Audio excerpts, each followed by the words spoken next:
right, so we're going to talk about the lights that I like to use in the photography studio and the lights that are very, very popular with many photographers. So we're going to actually get Megan in here in a little bit, in a few minutes, but I want to, while she's changing and getting ready, we're going to get through this real quick.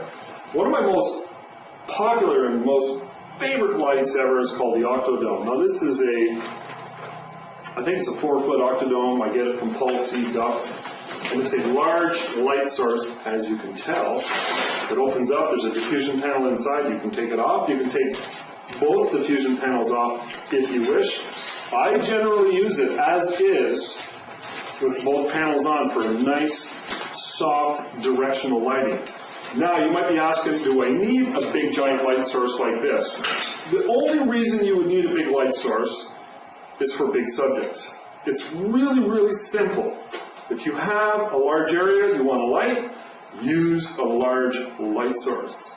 It's not any more complicated than that. So I use this in the studio when I have large families and when I'm photographing a 2-year-old. If you've ever photographed a 2-year-old, you know they don't stay still. They're running all over the place. So I need light everywhere. So that's when I use this light source. I also, on occasion, will bring it outside and put it on my stand with my portable battery, which we'll talk about later. I'm not going to bring this outside. I'm going to bring a smaller light source, but when it's appropriate, when I feel I want to get really creative, I use this outside.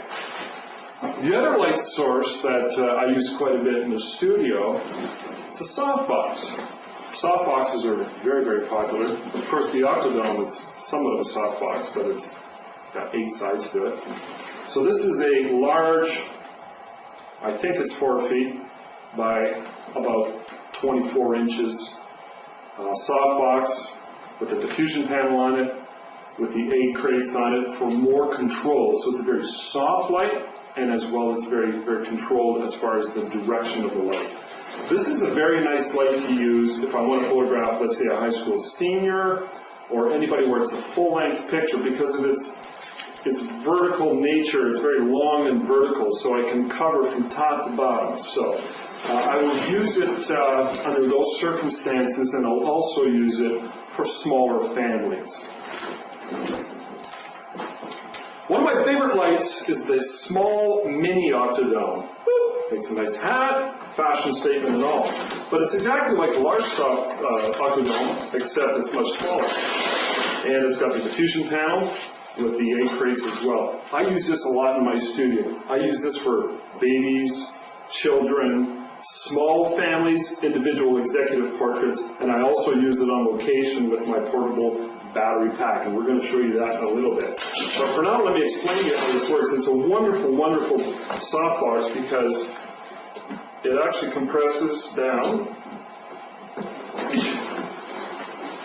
When you can get it to work. There we go. So it's very portable. I throw it in the back of my car. Whenever I want to get it back up and running. Easy peasy. Just collapses without a lot of work. So, I will on location use this one quite a bit as well, without the panel and without the 8 crate louvers, because I like that nice. It's got a silver reflective interior.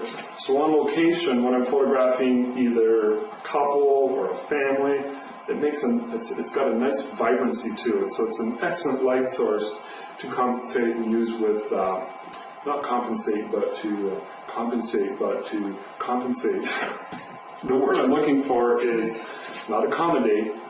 It blends in well with the ambient light. We'll talk more about that later, so it harmonizes well. All right, so that's my mini Octodome. This light is called a strip light. Very similar. It's got a panel on the inside, and it's got the louver 8 crates for lighting direction. I use this predominantly most of the time as a kicker light, so it goes in behind the subject. When I need 2 kicker lights, I use my other small Octodome on one side, and this on the other side will demonstrate that in a minute. Occasionally, I will use this as a main light when I want to photograph an individual and have a very narrow beam of light. It's a very narrow beam of light. So it's used for very specific effects during portrait sessions. So show you about that. This is an umbrella. It's called a shoot-through umbrella. The reason it's called shoot-through is because the light can penetrate through it and come out the other side. I use this in the studio and I use this on location. When it gets rainy out, no, actually I use it occasionally when I need a nice, soft, portable light source with my portable battery pack. I'll show you again later. We'll demonstrate that in a bit. But in the studio, I use this as a fill light. So let's talk about fill light for a minute. Remember I talked about the 3 tones, the 1 true tone and the 2 false tones, their shadow, specular, and the true light.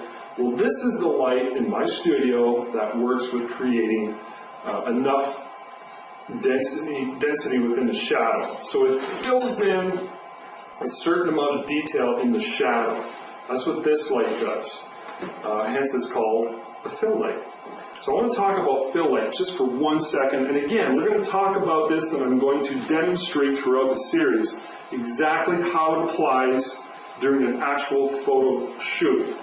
Now when it comes to fill light, I have my light, I have a light shooting through here in the studio. This is my fill light. Bing. So I turn that on, and what it does is it creates a nice, even fill light throughout the entire area. And it's pretty much almost in the middle, but just offset a little bit in the middle of the studio on the same side as the main light. You can put it on the other side if you wish. It doesn't really matter. I just prefer to put it on the same side as the main light, just off center. There's a little bit of a debate as to which works best. It's totally up to you. There's no right or wrong here. A fill light is a fill light is a fill light, and I happen to prefer it on the same side as the main. So if my main's here, my fill's right over here. Generally speaking, what I like to work with in the studio, fill light is about 1.5 to 2 stops less than the main. So I adjust this light according to that. Now let's talk about fill light a little bit more. You can use a reflector to get a fill light. Right from your main, if you have a reflector, either silver, or if you flip this over, it's white. Depends what you like. If you want something with a little more vibrancy, put the silver side up. If you want a little softer, put the white side. There's no right or wrong. It's whatever works for you. And I put this on the opposite side of the fill. And, of the main. I put this on the other side of the main, and it reflects light from the main back up into the subject. How much is determined by the distance this is to the subject. Okay, well, I'll actually demonstrate that later when we get Megan in here. Let me show you one more final fill light. You can get 2 panels, 2 pieces of wood, or 1 panel if you wish. And I happen to use these because they're in my studio and they're very effective. You just open them up, and depending where I place it will determine the amount of fill. If I bring it close to the subject, main light's coming in, it bounces in there and back into the subject for a nice fill. If I bring it really close, it'll be about the equivalent of 1 stop difference from the main, because it's a nice light fabric. If I push it back further, and if I open it up even wider, so it's a larger area. If you happen to have a white wall in your studio, that will work as a fill light too. If it works, it works, it works, right? If it works, it works. So your fill light is a very important light in the whole scheme of things. To me, your fill light is the most important light of all. It is the light that carries the image. It is the light that controls the shadow, and if it's overdone, it looks overdone. If it's underdone, it looks dead. But if you get a nice balance of fill light with nice looking main light, nice looking shadows and lines and patterns and shape and form, you got a winning image, winning combination.